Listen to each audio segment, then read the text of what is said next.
I can get started on the wiring of Hunter River siding, I needed to remove the track sections just down the end of the line to allow me to move the or enlarge the hole that is drilled through the benchwork here. Somehow in the calculations I managed to shift this turnout 2mm that way. So the hole I drilled originally is a little bit too far that way. The wire will still come up through there, but I'm worried about it hitting either side, so I'm going to shift that hole just a little bit that way.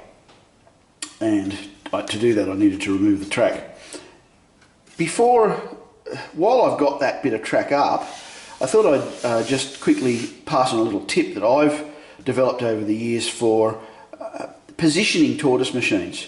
Because as all of us know who have ever crawled around under a train layout, there's pretty much nothing worse than trying to wire and position tortoise machines and other components under the layout while you're looking up at the bottom of the layout.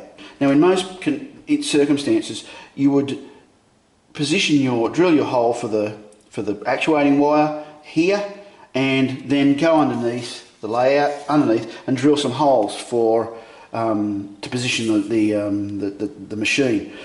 Tortoise machines need 4 holes, 2 that side and 2 that side.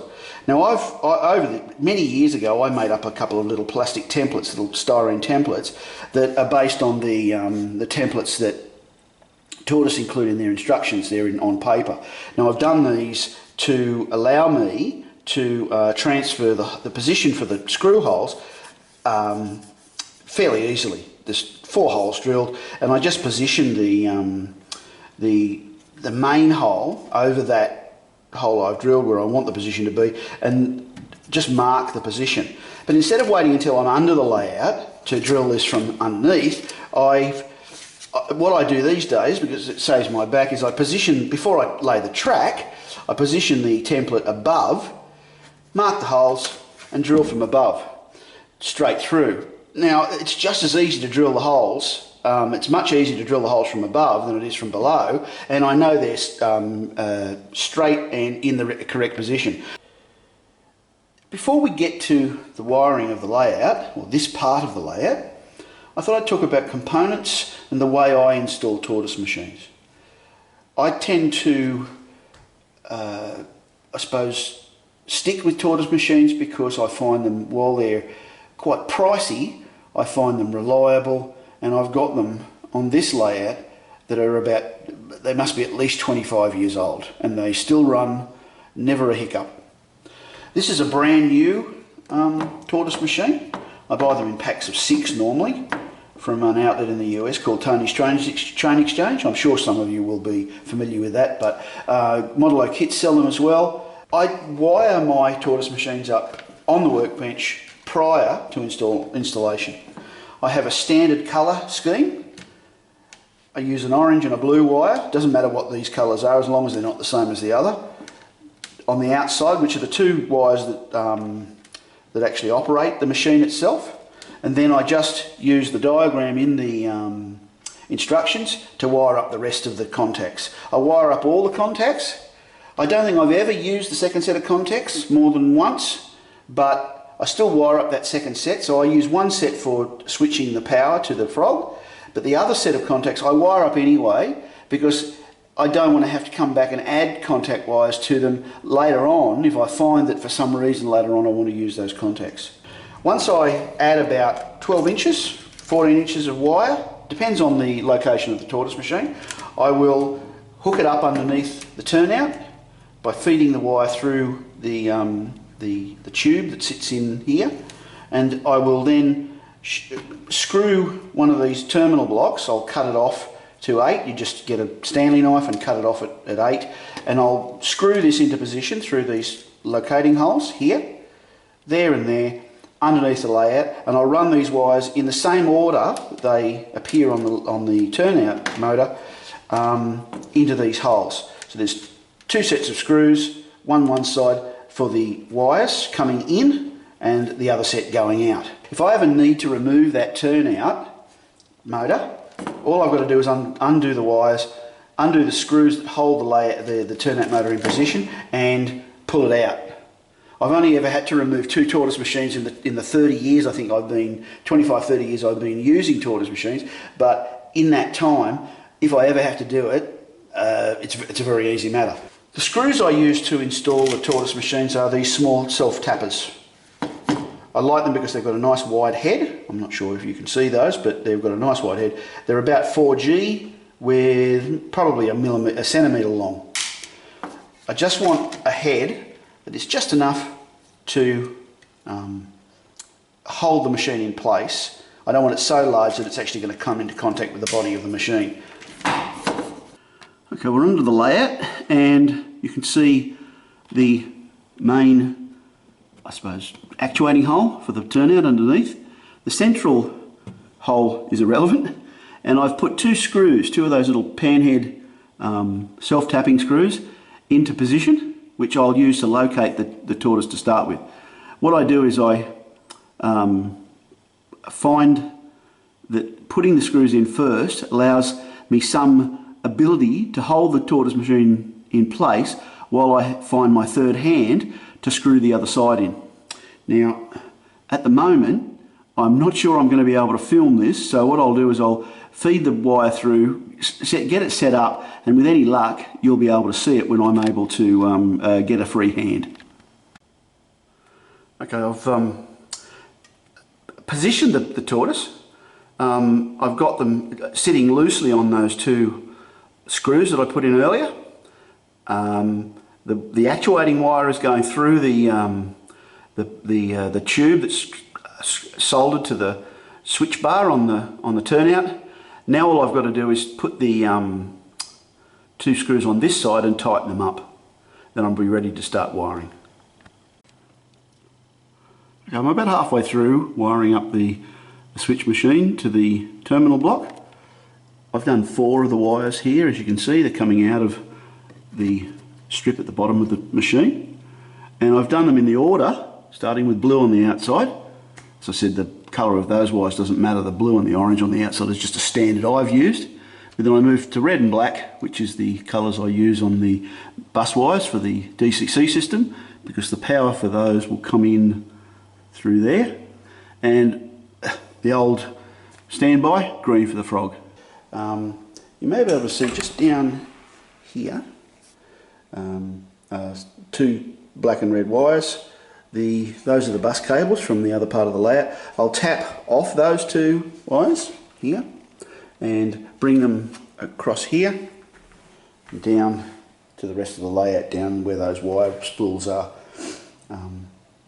It's a fairly simple layout segment to wire up. I'll be hooking I've got all 3 of the other 3 tortoise motors installed now, trimmed off the long spring wire and cleaned the track, ready for to run some droppers down.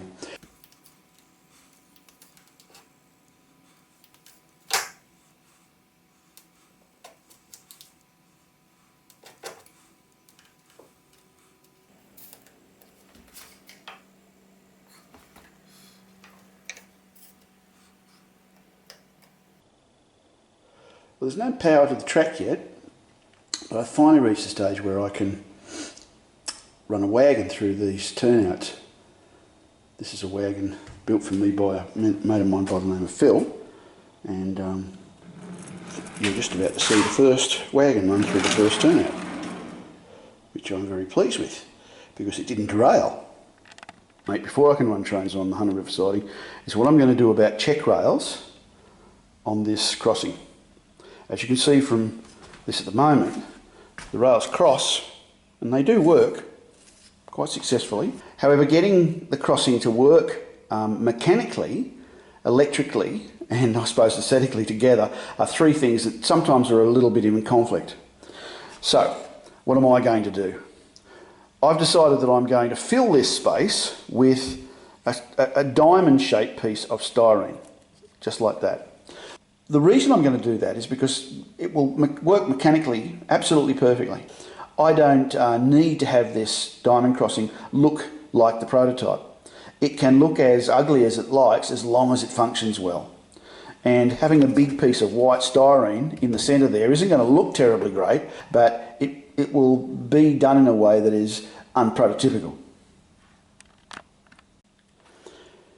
Now, to get a pattern for the styrene, what I've decided to do is use a bit of a woodworker's trick, which is to get some masking tape, in this case some blue painter's tape, and put it on top of the rails and draw an outline on it with a pencil.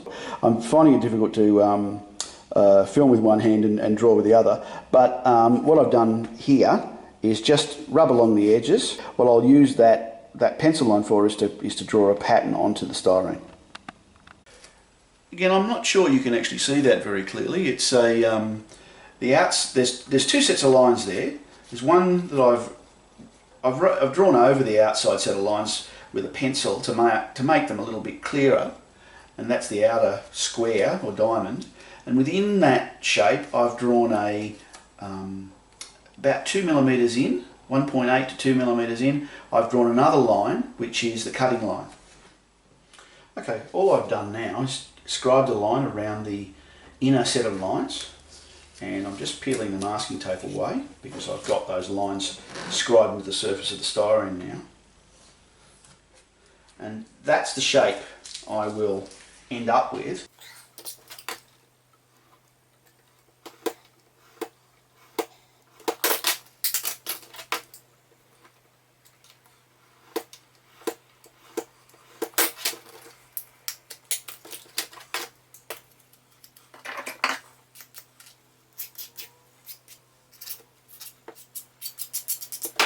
That piece of styrene is a blank that I'm using to hold the check rail piece up at about the height of the level of the rails. So if we have a look, I'll try to do this as I'm filming. That's roughly where the styrene will sit.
Now that I have the track wired up and trains running on the Hunter River siding, I've put the track back in place on the coal branch, which is the high line in the foreground of this shot, and you can see that it curves around and eventually reaches a crossing point over the Hunter River siding, which is the piece of track running towards the camera. You can see the diamond crossing in the middle. Now, the crossing of these two lines was a major stumbling block to installing the branch down to the Hunter River siding. The coal branch was already in place. It had been in place for about 18 months, and where it crossed originally, it was around about an inch too low. Now I've stiffened the grade on the line to the coal branch, and this line is now high enough to cross over the Hunter River siding line. Now, what I needed was a crossing height of 11 centimetres. That was the height I set, and I have that by a higher grade, but I also took just a little bit of insurance by cutting out a rebate underneath the track bed. What I'll do is I'll take you downstairs and show you how I cut that rebate and installed the track. Okay, we're down in the workshop again. I've Set up my router table to remove the required rebate from the bottom of the road bed that runs over the top of the Hunter River siding approach line. I want about 5mm removed from the underside of the road bed. Now I've already run this piece of timber through the router bit a couple of times, and I've removed some of the material already. I'll turn it over and show it to you in a minute. But essentially, just to explain what it is that I'm doing, I've put a piece of timber flat against the slide, and I've attached the curved piece of road bed, which, as I said, had already been cut prior to my plans to put the Hunter River siding in. So it already existed, and I didn't want to waste this piece of timber, so I needed to remove a piece of material from under there to give me the clearance for a train to run underneath it. I've screwed together these two pieces of timber at the required angle, and I just simply slide it back over the head of the router bit, which is there. I've got a 10mm router bit installed there, so I'm sliding it across, shifting it across 10mm, and doing the next section. So we'll give it a go now.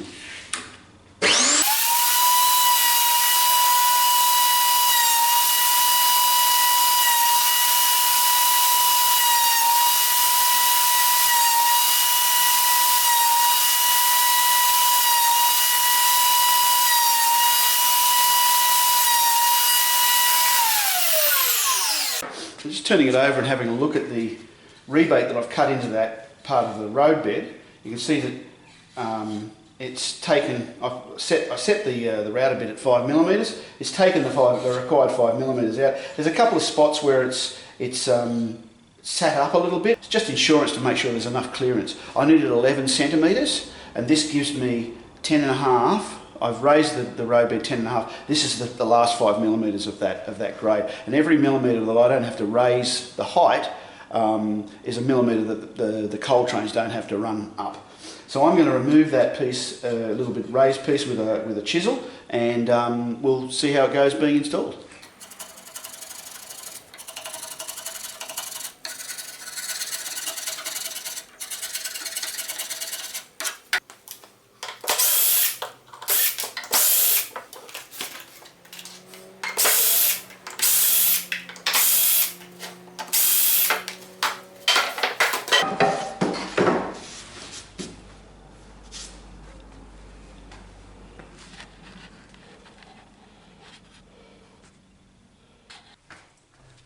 Okay, we're back in the layout room, and this is the spacer block that I cut to check clearances for the clearance of this track under this road bed here.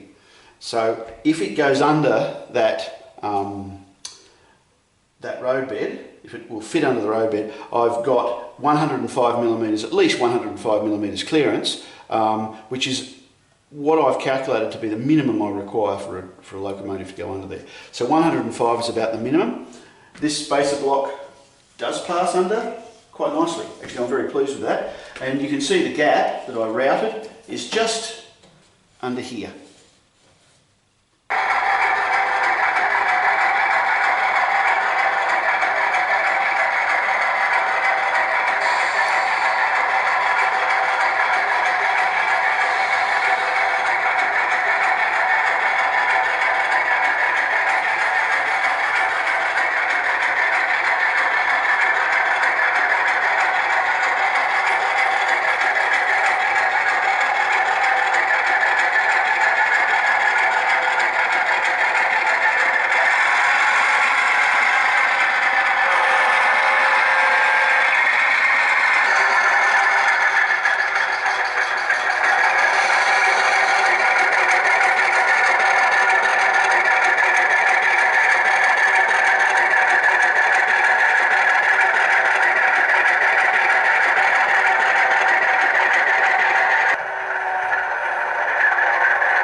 That's it for this episode of Ozone.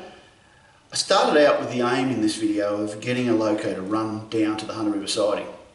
It's been an added bonus that I've managed to get the track installed over the top of it and get it to clear.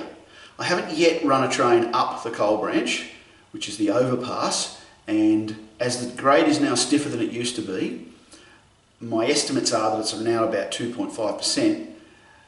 That'll be an interesting test for the loco I plan to run on it, but I'm not ready to do that yet, and I really do want to get this video out, so I'm calling it a day on this part of the project. The next part will be about the laying of the track and getting a train to run up that branch. If it won't run, we're going to have some major rethinking about the clearances over that track. But cross fingers, all that will work out fine. I'm currently working on the track for the coal, the end of the coal branch, which isn't made. The turnouts are made. I've got point motors ready to go under the track, and I'm just about to install parts, but I'll be working on that over the next couple of weeks. But that's it for this episode. Thanks a lot, and thanks for watching.